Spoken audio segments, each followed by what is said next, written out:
There are a few things in gaming that still give me trouble, other than maybe a difficulty level I haven't mastered yet, but a question I'm constantly wrestling with is a remake better than a remaster and vice versa? What I mean is, when revitalizing interest in an old game, are you better off upgrading the cosmetic side of things, just increasing graphic fidelity, audio, blah blah blah?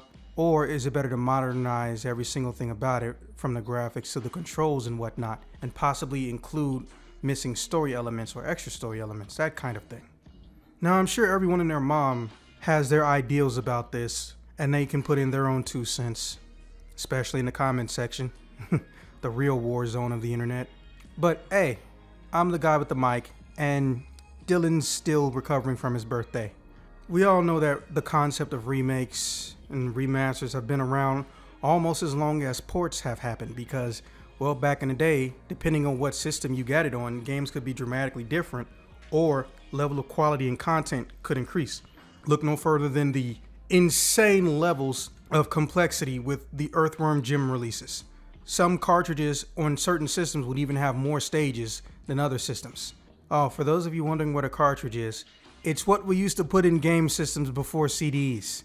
You young evil motherfuckers. However, my confusion is, well, it's a little more, for lack of a better term, constant in the back of my head due to, a lot of recent stuff happening from Devil May Cry 3 Special Edition, even though the initial version came out over 10 years ago. Devil May Cry 4 Special Edition, even though the initial version came out over 6 or 7 years ago. Mind you, these didn't even have graphical updates. And then let's compare them to Resident Evil 2's remake and Resident Evil 3's remake. Yes, the Capcom theme is strong, okay? It's not intentional, but Capcom's still popular despite their many setbacks and self-inflicted wounds that they didn't have to give themselves. I'm looking at you, gambling gotcha game, Japan exclusive mobile version of Onimusha. Still feel bad about that one.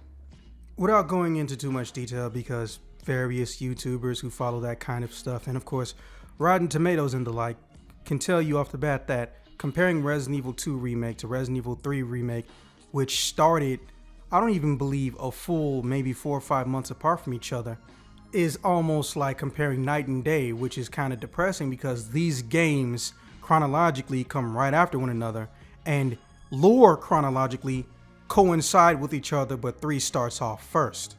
But somehow the entire atmosphere of fear, no pun intended, is completely destroyed and demolished and diminished in favor of what basically feels like if Resident Evil was a 1980s campy action movie. And if you think I'm joking, go look up any gameplay footage. They have fucking exploding red barrels that logically make no sense. Raccoon City in 98 or around 98 is supposed to be a modernized North American city. So why are there giant oil cans worth thousands of dollars sitting in the middle of the street or right next to cars and taxis? That doesn't happen. But to get into their differences, when you think about a remake, you think, okay, first and foremost, the graphics are going to be brought to a more modern fidelity or close to modern fidelity. You think audio is going to be completely redone or the music be rearranged, as weird as the term as that is, like you're folding clothes or something. And the voice acting is going to be completely replaced, even if it's by the same cast, with new dialogue or dialogue that's presented on microphones and technology that is more modern and up to date. You might get a few extra, cut scenes of that nature, and you also might see yourself having a longer game, as well as unexplored or previously barely touched on things from lore to story to gameplay be expanded upon. And on paper, there's absolutely nothing wrong with that.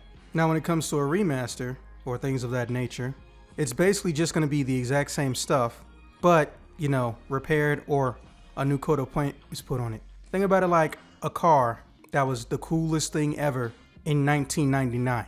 Now, over time, obviously, wear can happen, damage can happen, malfunctions or issues you didn't realize were there until much, much later, only existed much, much later, start to show up. So you take it to a dealer and for some reason your insurance covers all repairs and whatnot.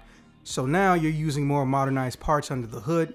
It's still the same car, but now all of the paint has been fixed and repaired and whatnot. So it looks, for lack of a better term, refurbished. But I don't think anybody has ever really called a game refurbished edition. That would be fucking weird. At least in the English language, it would be weird. Now, inherently, besides being on another system, you're already going to be familiar with everything that's going on and what's happening. And anybody who couldn't find the old games, or they just can't find the systems to play them and don't want to spend that much for one game, now has an option that they didn't have before. So now the fan base can grow, more people can get interested, because word of mouth builds game sales. Yes, it's true, advertisement, promotion, and marketing also does that. I'm not saying they don't do that, but word of mouth is the original end-all be-all. You can make the best game ever, but if everyone thinks it sucks, what do you really choose to gain by releasing it, you know? So that being said, now that you've got a better grounding for those of you new people, I want to talk about which ones I think are better. And to be fair, I'm of the mindset of it's a case-by-case basis. Now, to avoid heavily leaning in the Capcom direction, I'm going to just make up a game and we're going to call it Alpha. Alpha is the best game. It is the bee's knees and bread and butter of many a gamer in 2002. But here we are in 2020, and you decide you want to remake it. There's always going to be the naysayers that say, no, it's a classic.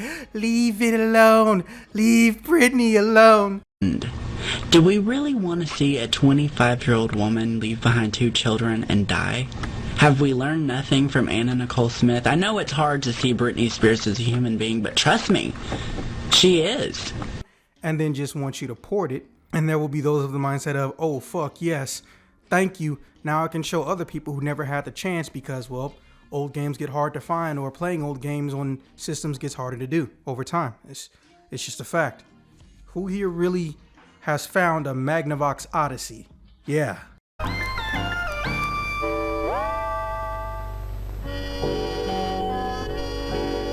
What does your family do on those stay indoors rainy afternoons, or on those cold, blustery winter days?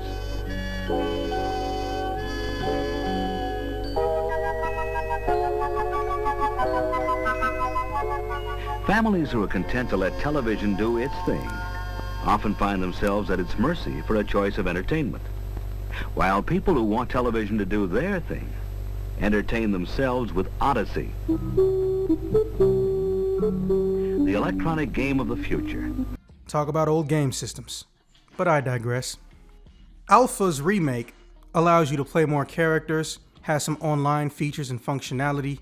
The story's a little bit longer, more stages, more combat techniques, everything. Oh yeah, it's an action game. We'll say like Bayonetta 2 because, well, that's what's on the screen right now. And it becomes heralded as a potential new classic. However, all the old fans are extremely aggravated because even though this game is good, fun, and fresh, it basically disrespects everything that came before it in its own original version.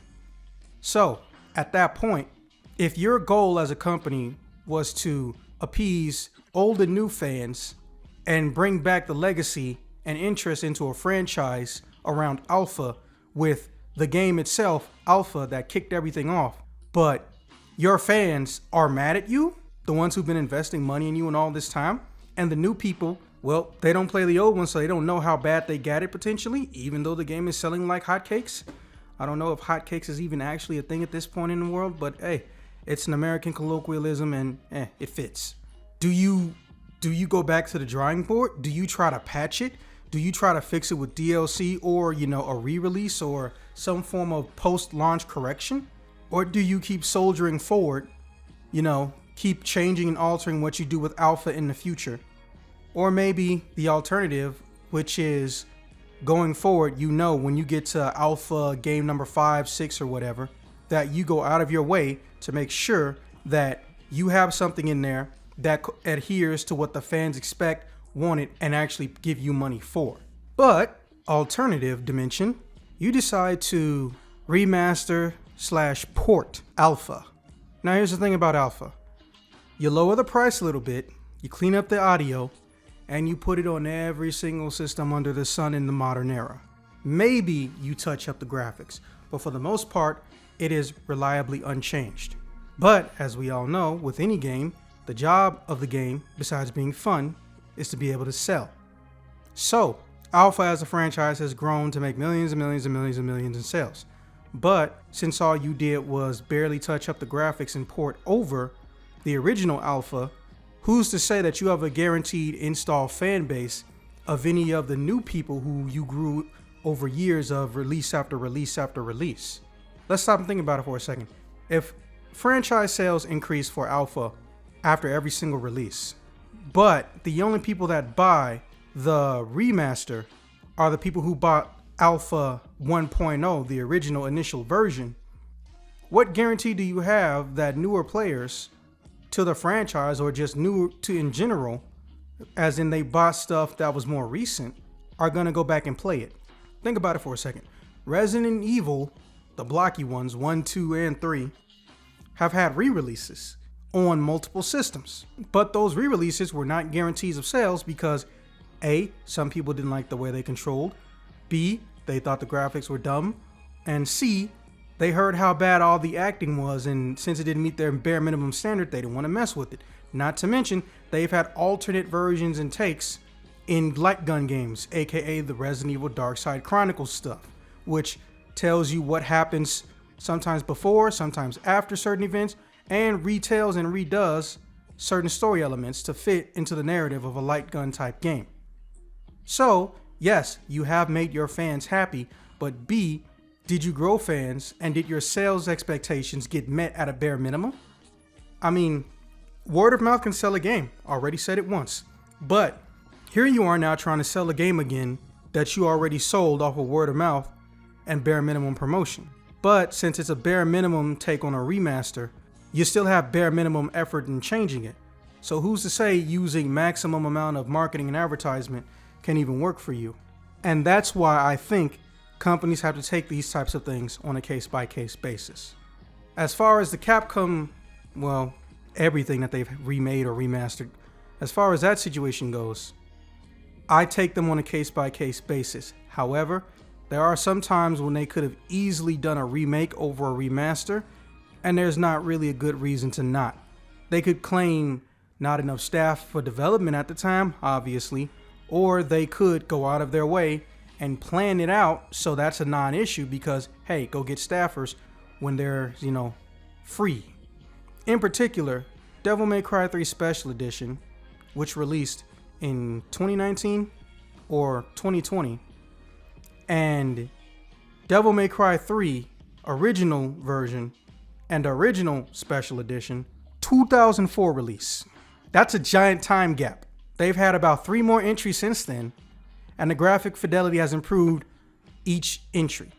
So when they go back to 3 and they announce they're adding new features and functionality and cooperative play, and there's no graphical changing, alteration, or scaling, no extra cutscenes, no extra dialogue, no extra anything other than what I told you, the thought sits in the back of my head and just says,